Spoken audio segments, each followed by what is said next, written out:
যে মুহূর্ত থেকে আপনার ছাদ বাগানে কুল গাছের ফুল আসা শুরু হয়, সেই মুহূর্ত থেকে আপনার ছাদ বাগানের কুল গাছের পরিচর্যার পরিবর্তন আনতে হয়। আপনার সামান্য পরিচর্যার ঘাটতি বা খামতি আপনার কুল ফুলের জন্য, গুটির জন্য সর্বনাশ ডেকে আনতে পারে। Hello friends, welcome to my channel. দেশ এবং দেশের বাইরে থেকে যারা আজকে আমার ভিডিওটি কন্টিনিউ করেছেন, প্রত্যেককেই খামারি কমল ইউটিউব চ্যানেলে স্বাগতম। অনেক দিন পরে ছাদ বাগানে কুল গাছে ফুল এসেছে, অর্থাৎ সিজনাল ফুল এসেছে।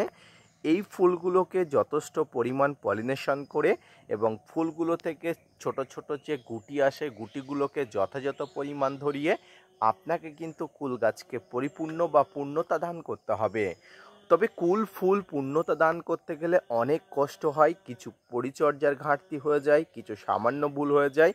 এই পরিচর্যার ঘাটতি এবং সামান্য ভুলে আপনার ছাদ বাগানে কি কি ক্ষতি হতে পারে, আসুন আজকের ভিডিও থেকে জেনে নিন। না স্কিপ করে কন্টিনিউ করুন। সম্মানীয় দর্শক এবং শ্রোতা বন্ধুরা, দেশ এবং দেশের বাইরে থেকে যেখান থেকে আজকে আমার ভিডিওটি কন্টিনিউ করেছেন, প্রত্যেককে নমস্কার, সালাম, আদাব জানিয়ে আজকের ছোট্ট উপস্থাপনাটি শুরু করছি। কুল কাঁচা খাওয়া ফলের মধ্যে একটি অন্যতম জনপ্রিয় একটি ফল। এই মুহূর্তে যে সমস্ত ছাদ বাগানীদের ছাদে কুল ফুল এসছে, তারা অবশ্যই সাবধান হয়ে যাবেন, কারণ গাছে ফুল আসার পরপরই কিন্তু বিভিন্ন ধরনের সমস্যা জর্জরিত হয়। এই সমস্যাগুলোর মধ্যে অন্যতম হলো গাছের ফুলে পলিনেশন সঠিকভাবে না হওয়া এবং ফুলগুলো ঝরে পড়া। পাশাপাশি গুটি আসলে গুটিগুলো এইভাবে হলুদ হয়ে ঝরে পড়ার মতো নানাবিধ সমস্যা কিন্তু আপনার ছাদ বাগানে দেখতে পাবেন। তাই ছাদ বাগানে প্রথম অবস্থায় এই ধরনের কুল ফুল দেখা গেলে আপনি যেটা করবেন সেটা হলো, প্রথম অবস্থায় আপনার ছাদ বাগানে একটা ফাঙ্গিসাইড এবং একটা কীটনাশক অবশ্যই স্প্রে করবেন। কি ফাঙ্গিসাইড স্প্রে করবেন? আপনার ছাদ বাগানে হাতের কাছে থাকা যে কোনো মানের ফাঙ্গিসাইড স্প্রে করতে পারেন। সাব, ম্যানসার, Bavistin, Ridomil Gold, Blitox, blue copper, M45, Amistar Top, Antracol এই ধরনের ফাঙ্গিসাইড স্প্রে করতে পারেন। প্রতি লিটার জলে 1 থেকে 1.5 গ্রাম নিয়ে আপনার ছাদ বাগানে অবশ্যই সমগ্র কুল গাছে স্প্রে করে দেবেন, যাতে কোনো প্রকার ফাঙ্গাসের আক্রমণ আপনার ছাদ বাগানে কুল গাছকে আক্রমণ না করতে পারে। দ্বিতীয় যে বিষয়টিকে স্প্রে করতে হবে বা গুরুত্ব দিতে হবে সেটি হলো কীটনাশক। কীটনাশক কুল গাছের জন্য অত্যন্ত গুরুত্বপূর্ণ, কারণ ফাঙ্গিসাইডের পাশাপাশি কীটনাশকেরও সমগুরুত্ব আছে। এই কীটনাশক প্রচুর পরিমাণ কিন্তু ছাদ বাগানে স্প্রে করতে হয়, বিশেষত কুল গাছে ফুল আসা এবং ফুলগুলো প্রস্ফুটিত হওয়ার আগে। কারণ ছোট ছোট শুঁয়োপোকা, সাদামাছি, লেদা পোকা, বিভিন্ন ধরনের ফল ছিদ্রকারী পোকা শুরু করে পাতা নষ্টকারী বা কাণ্ড বিনষ্টকারী বিভিন্ন পোকার আক্রমণে ছাদ বাগানে গাছ কিন্তু অত্যন্ত খারাপ অবস্থা হয়ে যায়। তাই এই ধরনের খারাপ অবস্থার মধ্যে যাতে গাছকে না পড়তে হয়, তার জন্য কিন্তু আপনাকে কীটনাশকও প্রয়োগ করতে হবে। ডাইমার্টের 30% কম্পোজিশনের কীটনাশক, ইমিডাক্লোপিড গ্রুপের কীটনাশক, সাইপারমেট্রিন কম্পোজিশনের কীটনাশক, এই ধরনের কীটনাশকগুলো আপনি 1 থেকে 1.5 ml প্রতি লিটার জলে নিয়ে অবশ্যই এই ধরনের কুল ফুলের উপরে বা প্রস্ফুটিত ফুলের উপরে, অপ্রস্ফুটিত ফুলের উপরে আপনি স্প্রে করতে পারেন। তবে মনে রাখবেন, প্রস্ফুটিত ফুলের উপরে কখনো এই ধরনের কীটনাশক ফাঙ্গিসাইড স্প্রে না করাই ভালো। যদি খুব প্রয়োজন হয়, প্রয়োজন না থাকলে দেওয়া একদমই যাবে না। তবে প্রস্ফুটিত ফুলের উপরে না দেওয়ার একদম একটা চেষ্টা করবেন, কারণ এখানে দিলে কিন্তু অনেক ধরনের সমস্যা হতে পারে। তাই মনে করে যতটা পরিমাণ অপ্রস্ফুটিত ফুলের উপরে আপনি দিতে পারেন ততটাই কিন্তু ভালো। কীটনাশক এবং ফাঙ্গিসাইড প্রয়োগ করার কিছুদিন পরে, অর্থাৎ 72 থেকে 48 ঘন্টা পরে আপনাকে অবশ্যই একটা ভালো মানের মাইক্রোনিউট্রিয়েন্ট বা অনুখাদ্য দিতে হবে। এই মাইক্রোনিউট্রিয়েন্ট বা অনুখাদ্য কেন দিতে হবে? এই যে ছোট ছোট গুটিগুলো আসছে এবং কিছু গুটি এই যে ঝরে পড়ছে, হলুদ হয়ে যাচ্ছে, দেখুন এই যে গুটিটা একদম ঝরে পড়ে যাবে, হলুদ হয়ে যাচ্ছে।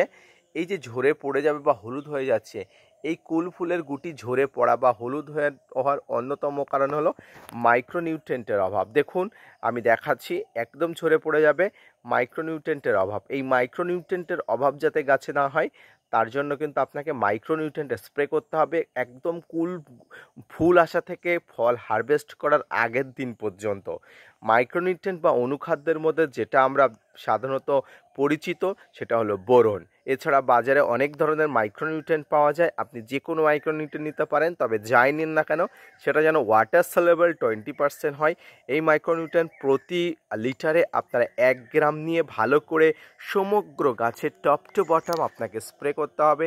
সেটা গাছে ফল থাকাকালীন, ফুল থাকাকালীন, ফল ফুল না থাকাকালীন এমনিও গাছে কিন্তু স্প্রে করা যায় এই মাইক্রোনিউট্রিয়েন্ট। এরপরে গুরুত্বপূর্ণ আরও একটা বিষয় দিতে হবে, সেটা হলো 0050 অর্থাৎ সালফেট অফ পটাশ। পটাশ গাছের জন্য অত্যন্ত জনপ্রিয়।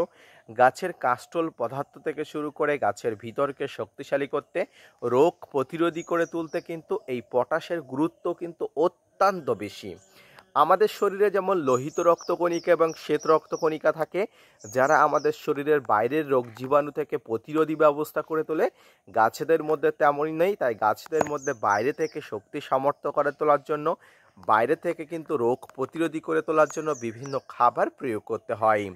এই খাবারগুলো বিশেষত টবের গাছে বেশি প্রয়োগ করতে হয়, কারণ আমরা জানি টবের লিমিটেড মাটি, এখানে লিমিটেড খাবার এবং মাটি থেকে বিভিন্ন প্রোটেকশান যে পদার্থগুলো সেগুলো খুবই কম পাই। তাই আমাদের কিন্তু টবের মাটিতে কিন্তু বেশি বেশি এগুলো স্প্রে করতে হয়, এগুলো প্রয়োগ করতে হয়।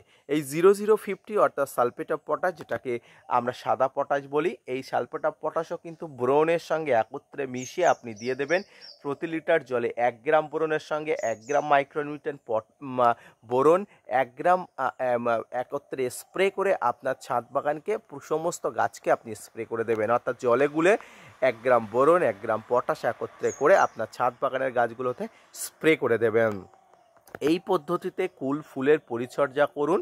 কুল ফুলের পরিচর্যা করলে দেখবেন একটিও গুটি ঝরবে না, একটিও গুটি হলুদ হবে না, এবং যে ফুলগুলো নষ্ট হয়ে যাচ্ছে আপনি দেখতে পাচ্ছেন, সেই ফুলগুলো নষ্ট হওয়ার হাত থেকে আপনাকে রক্ষা করতে হবে। আপনাকে পরিচর্যা করতেই হবে। আজকের ভিডিওটি এই পর্যন্ত, আশা করি বুঝতে পেরেছেন। কুল ফুলের গুটি থেকে শুরু করে কুল ফুলের সমস্ত ফলগুলো যাতে সঠিকভাবে, সঠিক নিয়মে, সঠিক মাত্রাতে থাকে এবং সঠিকভাবে ফুলগুলো থেকে ফলগুলো হয়, গাছের ফুলের পলিনেশন হয়, তাই নিয়ে যে বিস্তারিত আলোচনা করলাম, আশা করি বুঝতে পেরেছেন। যদি বুঝতে পারেন, খামারি কমল ইউটিউব চ্যানেলের সঙ্গে থাকবেন, ভিডিওটি শেয়ার করতে ভুলবেন না, এবং অবশ্যই সেই সব বন্ধুদের সঙ্গে শেয়ার করবেন যারা আমার ভিডিওগুলো দেখতে আগ্রহী বা ইচ্ছুক। ধন্যবাদ।